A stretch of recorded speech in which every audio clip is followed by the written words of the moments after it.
Idol, ano ang skincare mo? Kasi hanggang ngayon, ang ganda pa rin ang skin mo. Well, thank you so much, Dr. Vilma Herse, dyan sa VHB Skincare Paseo sa Laguna.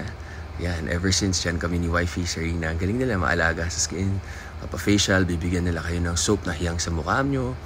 Tapos, syempre, advice na lahat is kung ano yung kinakain natin, ganun din. Kung oily ang kakainin natin o salty, magkakatigyawa tayo. Pag may mga hormone imbalance, pag stress tayo. So, malaking tulong na wala tayong stress. Malaking tulong na gamitin natin yung soap kasi kung oily skin tayo, para sa oily skin. Kung para sa dry skin, para sa dry skin. Alamin natin. Kung di naman wala tayong budget sa derma, alamin natin sa sarili natin, test natin yung skin natin. Tapos kumain tayo ng mga masusustansya para maganda skin natin.